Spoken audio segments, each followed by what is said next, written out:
Many Magic the Gathering players ask the question, why doesn't Marvel feel like Magic?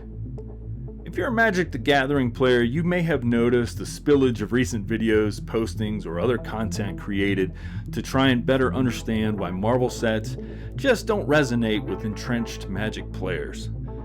These sets do great with collectors or scalpers, but per recent pre-release reports, including my own shops, there aren't a lot of people who actually feel that excited by these products, or at least not excited enough to go out and play the game. And it's not just anecdotal. LGSs around the country are reporting the same things.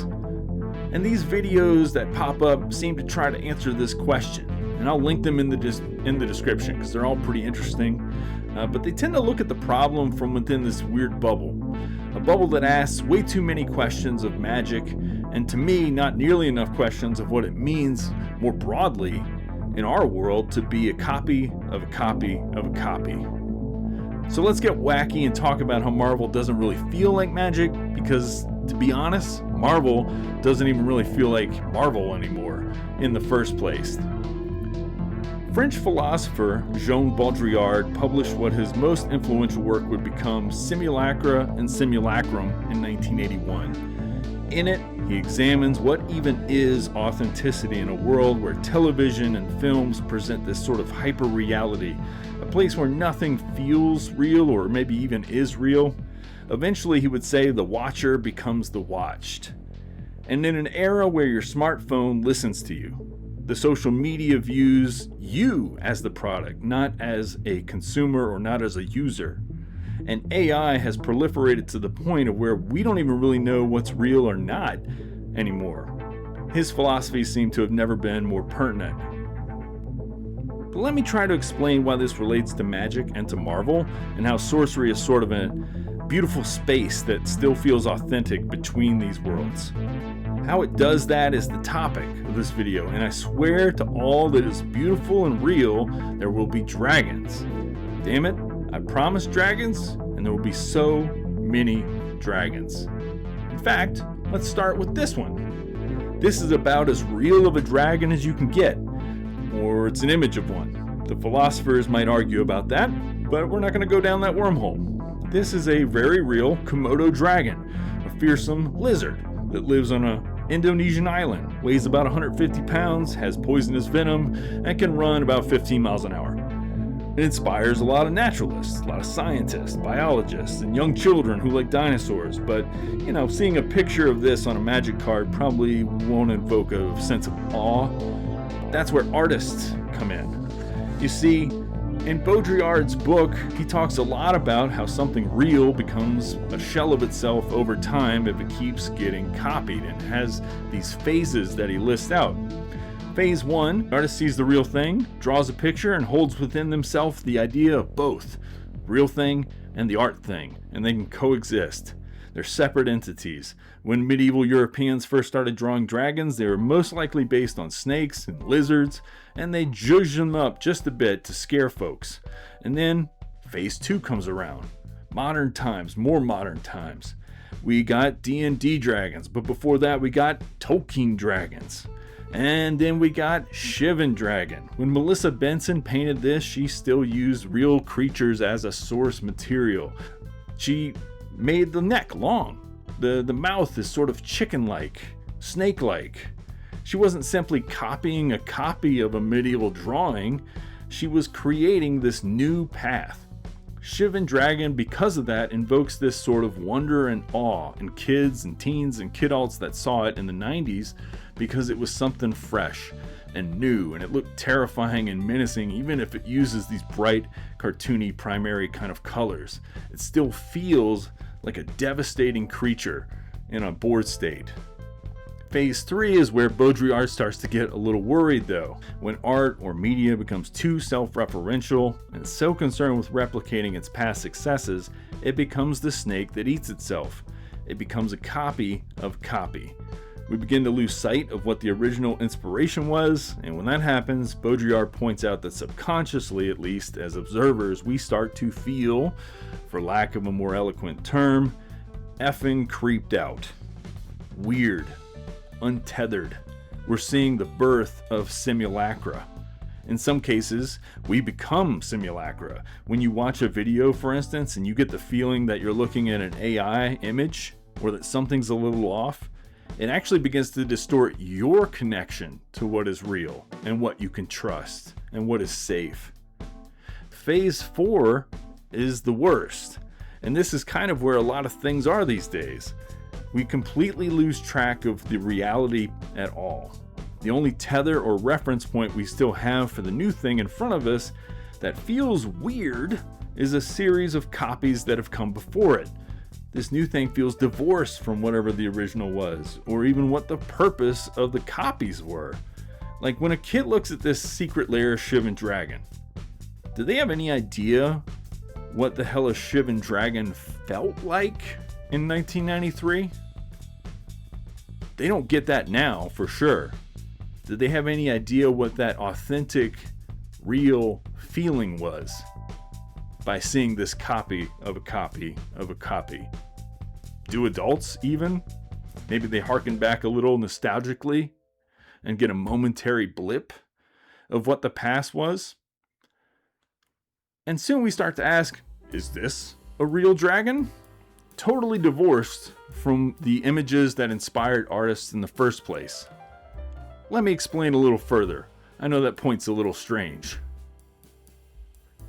So let's look at this quote again. What every society looks for in continuing to produce and to overproduce is to restore the real that escapes it. Now let's ask that Marvel question again.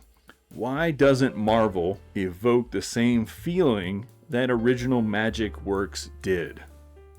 Simply put, they are copies of copies of copies.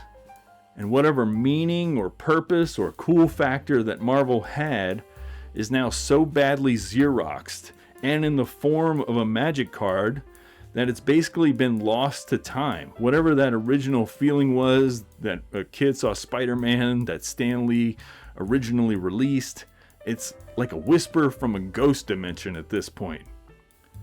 That is the difference between art and simulacra.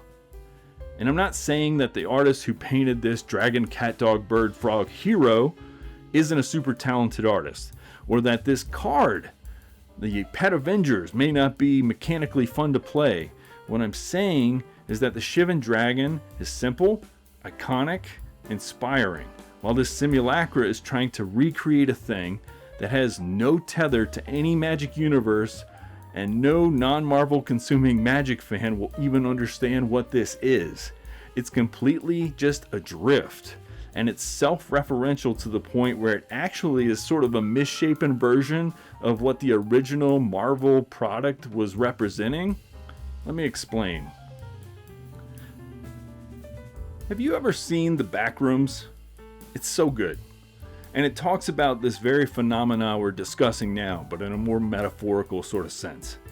The deeper you go, the more hollow and bizarre reality becomes, until things inside of the Backrooms have really no idea of what quote-unquote real life even is. They're so self-referential, they're simulacra. They have no feeling. Say it again now, without feeling. That reminds me of some of these videos we've been seeing. And this is the problem that Marvel has with translating to Magic. This Pet Avengers card was already a copy of a copy of a copy of a copy, and on and on and on and on. There have literally been thousands of Avengers books, products that came out before this thing came out in 2009. And it was built at that point to be a copy. A kid-friendly copy that the new owner of Marvel, Disney, thought would expand the brand and suck these children in. It was already a hollow attempt at cashing in when it came out originally. And the Magic card is now a hollow attempt to cash in on a hollow attempt to cash in, and I couldn't even tell you where the authentic Avengers exist because it's so far back, where the comics felt like they reflected real stories, real people, real artists. I know they still exist, but it's probably in like independent comics and such. And funnily enough, this Pet Avengers, when it came out, wasn't even beloved upon its release. Literally 6.5 out of 10. People knew at that point that it was just this simple cash-in. Look at this review here. We've got, approaching a book like Lockjaw and the Pet Avengers can be somewhat tricky. On the one hand, the idea of assembling a batch of obscure and anthropomorphic characters feels like a fairly contrived chore. Let's end there. Feels like, because it is. That's what this book was originally. So why are we looking at it on a Magic card now? You see, one of the touchstones of Simulacra is that Simulacra will no longer even convey the message of what the original did. It is so lost in being a copy of a copy of a copy that it actually loses the texture, the meaning, the purpose of what the original thing had. Let's look at this French version of that same card. It is the single longest type line in Magic history, a complete and total mess. And, as fans of the comic have pointed out on social media, all of these pets happen to be unique heroes on their own. In the original comic they were, at least. They should have been legendary. They've had so many characters in this game, in this Marvel set, that are legendary, and yet these legendary pets aren't. You know why? It's not because of like storyline reasons. It's simply because making a copy of a copy of a copy is a terrible idea. What happens is, when you put a comic book into a Magic card, you have to fit the comic book into the constraints that the Magic card has. And one of those constraints is that the type line is gigantic. So for Magic purposes, they'd much rather have dragon, cat, dog, fried chicken, friend, or whatever the creature types are, than put legendary, because they can't fit legendary in the box. What this card becomes is just some pile of chairs and couches in the Backrooms. It's just smashed together and melded into some horrible self-referential puddle of goop that no longer even tells a story at all. It's just like some cracked mirror version of something from a dream. And I can pinpoint the seismic rift, the place where Magic started to become a goop holder, to 2017. That's when the logo changed. From this piece of art, up here in the left corner, this beautiful red and orange sort of dynamic original font, very like intriguing, instead to this basic ass, just soulless, life-sucking font that is just sleek. You notice they've been doing this with restaurants these days as well, right? The old Pizza Huts of old that had the like cool red roof that people thought was iconic and neat. They started changing those to blocks. Why? Because it's easier to sell blocks. And that's all Hasbro was concerned about. So in 2017, we went from this piece of art to Simulacra, a copy of a copy. And it has lost something to it. We can all look at it and feel like this has lost something in translation. CEO Crispy Cox, not kidding, saw dollar signs. He had recently taken over and he created the digital game studio. At that point, the former digital lead left the company, and Crispy Cox aimed straight on towards turning the primarily paper card game, where you sit down with friends, where you hold original pieces of art in your hands, where you enjoy some good conversation. He turned that into a digital-only client that would extract money from players and play much more like a slot machine, giving you layers upon layers of confusing currencies, coins, gems, rewards every day to keep you locked in and trapped in this sort of Backrooms-esque game. It masks how much real-world value you were spending on purpose, intentionally, and at the end of the year, this game, Arena, launches into its closed beta. Even more prophetic, Hasbro in 2017 releases a special package of cards at HasCon. A package of 3 cards. You may know what they are. They yelled out loudly which direction Magic would go in. Simulacra. Voila. Me Grimlock. Me no like Nerf Wars canon. Me play D&D. What Magic even is? This is the first Universes Beyond product, and we didn't even realize it at the time. Silver bordered, because that's just the kind of thing that would never come to be played on actual Magic tables, right? It's just kind of like a fun little joke, right? And yet, when I open up Arena these days, when I'm feeling a little silly, this is what I see. Somewhere in there is this shadow of a specter of the Magic the Gathering game that I grew up with, but the masks and skins that sit atop these cards and the new designs that are actually sometimes digital only designs, or maybe they're paper designs that feel more like pulling a lever on a slot machine instead of actually thinking or interacting with friends. Well, that's why I think Marvel doesn't feel like Magic. And it happened over so many years that many Magic the Gathering players asked the question, how the hell did I get here? Because it happened slowly, like frog boiling. And we didn't realize how serious it was until more than half of the sets released were all now Universes Beyond Marvel sets. But what if I told you that there was a better way? A card game that valued the real, that worked hard to create a tether from player to design team, from player to distributor, from player to player, and the artists and designers were the stars, the celebrities of this game. Just like how Magic used to be, where I'd go to an event and I wouldn't see a copy of a copy of a copy presenting another copy of itself to fans. And when I reference that, this is exactly what I mean. Literally, in the most recent MagicCon Vegas, we have a copy of a copy of a copy. A celebrity who played a character that was from a comic book, and he played it in several different movies, several different times, now being turned as that character into a copy of all of these long forgotten original pieces of art that have slowly become more and more misshapen and changed over time. How weird is this? That this is what Magic has become, when it used to be a place where we celebrated artists first. So in a world of the unreal and the inauthentic, what would it be like to allow artists to imagine dragons again? Here's the title. To use real paint on a real canvas, craft a story that's grounded in their own reality, using real-world references instead of being told to reference a cartoon of a comic book, of a movie, of a game. So far removed from any reality that it couldn't even possibly feel real even if it tried. Magic used to be that game, but it isn't anymore. Sorcery is that game right now, and I hope it stays that way.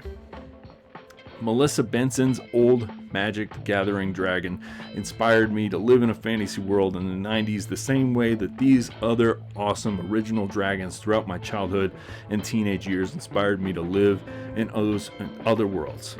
Surrounded by kinetic and artistic energy constantly, fantasizing, imagining things, creativity and originality thrived. Even though all dragons sort of harken back to these Asian or European roots, these were merely one step removed, often improvised upon and changed instead of simply being boring copies of copies of copies or simulacra. Before we go, I promised you dragons, and I want to give you dragons for a new age. Sorcery gave us a brand new set of original artworks and stories from an artist who has spent literally decades telling stories with his brushes, and I knew that this box set was going to be pricey, but how could I resist? I've been a sucker for a good dragon story, always have been. So let's take a moment and kind of revel in the beauty of a game that still values the real, the realm, and the people who create it. Let's open, at the end of this video, some real, authentic, awesome cards. Let's open Dragon Lord. Welcome in, sorcerers. If you've made it this far, thank you a lot. You know, all joking aside or kidding aside, I really value my subscribers. I value the game of sorcery. I think it's brought a joy to my life that was missing when Magic started to go down the path it went down. So I'm very appreciative of it, and consider this a prize for, sitting through the thing that you just sat through if you liked that video. So let's, without further ado, look at some fantastical dragons. Dragons hand-painted, done in an incredible style, and dragons that I get to play with in the game of sorcery, and that you get to see in the game of sorcery. I'm too gentle. All right, there we go. Do that now. All right, so, whoop, I think there's some billing stuff there. This is none other than a sweet card and showing off Ed Beard's awesome van, the Dragon Lord van. Nuts, love it. Yeah, so let me go ahead and move this thing out of the way that shows billing information, and then we'll get back to showing this box off. Now, previous to getting this box, I know that there's been a lot of issue with Dragon Lord not being kind of widely available, but I don't know if Eric's Curiosa really had an idea of how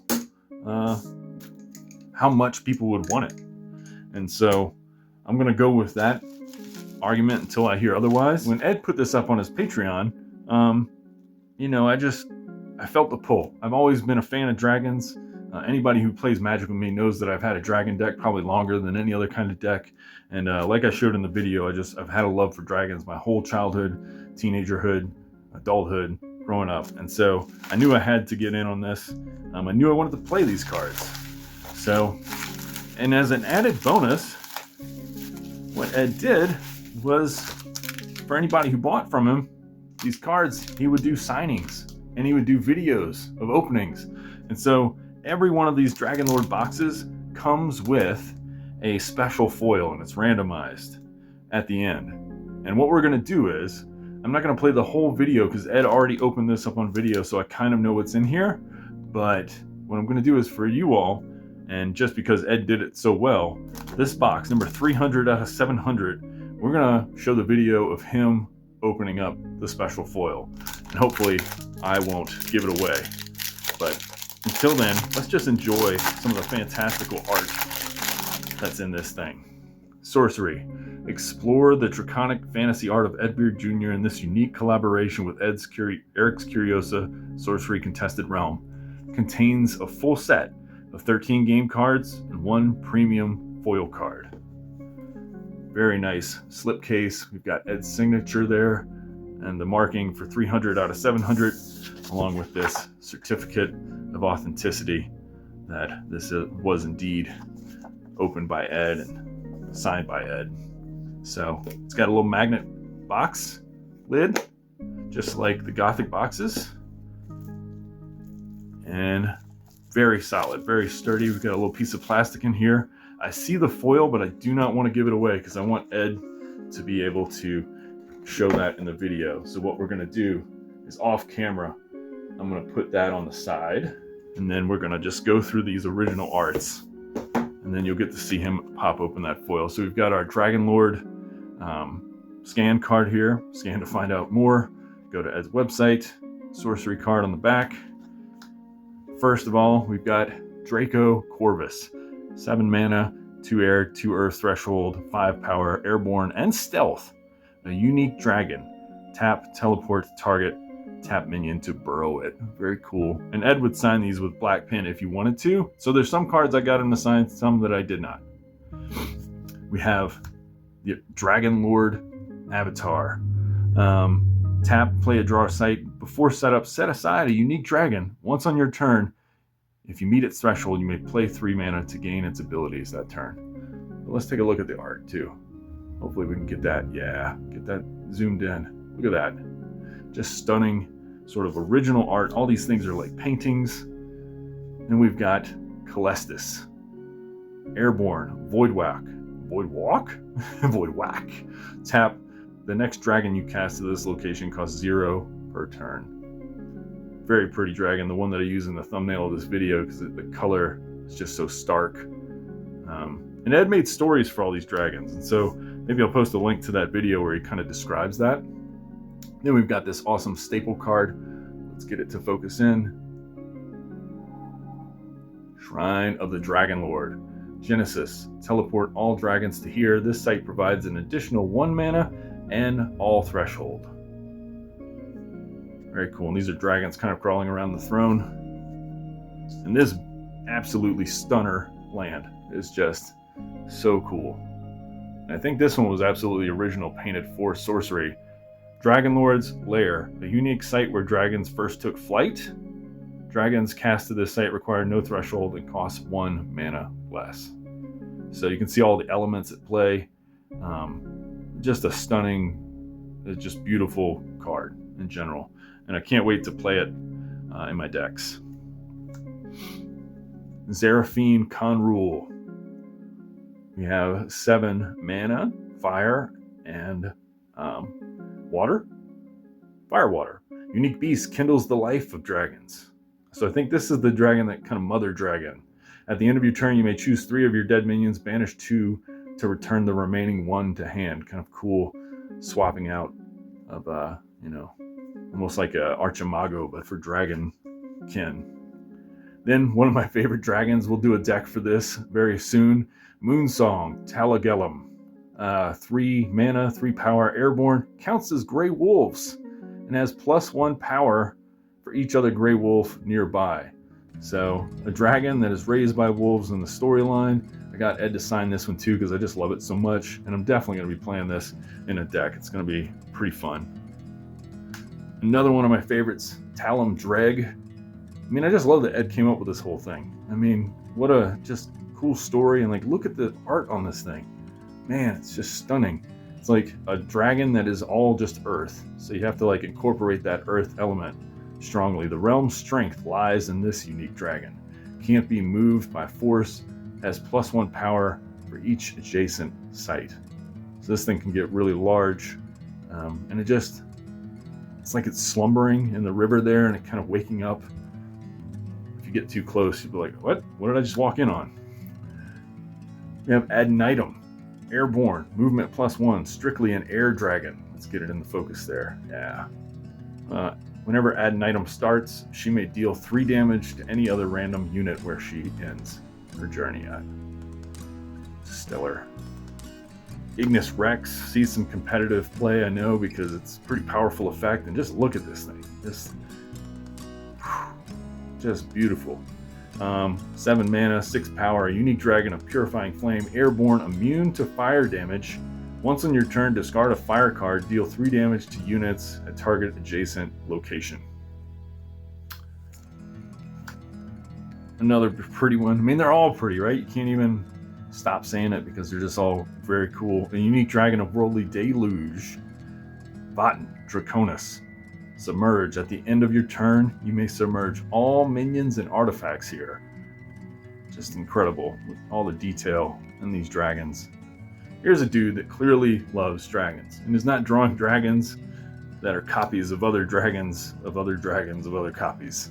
Nope, these are all original works straight out of Ed's head, and they're just fantastic. Cradle of Ethereum. Unique relic and hope for an ancient race. Anytime during your turn, you may look at your next spell. You may cast dragons from the top of your spellbook here for 1 mana less. And then finally, Kairos, the Archivist. A crazy dragon. I mean, like the level of detail in here, like all these books on the spines of the books is nuts. I've seen this card in foil somewhere, and it was like just the wings shine. It's such a cool card. Unique dragon, automaton turns back time. Genesis archive the state of the realm. I'm guessing that you just kind of have to like memorize how the board is. Then Deathrite, return all archive cards to their recorded state, then banish Kairos. So as he passes on, he gets to return the world to the way it was. Just really poetic ending for an ancient old dragon who's starting to sort of like fall apart and become part of his like chairs and books as he passes. So very just cool, just wonderful art. Really amazing stuff. Thank you all for watching the videos and enjoying the videos. And we have one more special presentation, and let's just let Ed in his trailer somewhere around the Tennessee Renaissance Festival take it away. All right. Big number. Box number 300. Woo! Who is it going to be for? It's going to be for Sean Hudson. Sean Hudson. Sean Hudson, you are box number 300 out of 700. Okay. And Very how cool. and it is 1 box? 1 box. That's it. It's this box right here. All right. Box 300.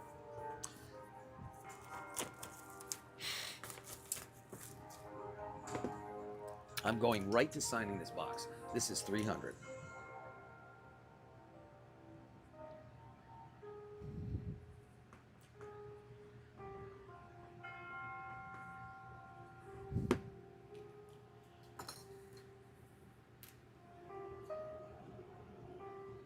There you go. All right. Now, Dustin, what are you thinking for box 300? You thinking you're going for Dragon Lord? It's got to ceremonies. Okay. Destiny, what are you thinking? Ignis. Okay. I'm thinking Vot and Draconis. All right.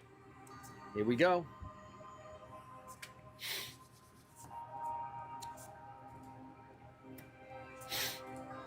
Ooh, could be Celeste this turn.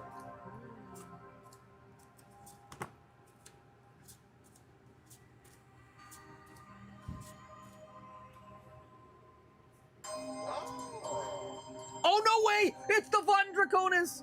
Holy crap. You just. Vot and Draconis. Thanks to everyone for watching. Really appreciated you all taking the time. Give it a like, subscribe if you enjoyed it, share it if you will. Yeah, thanks for taking this journey with me.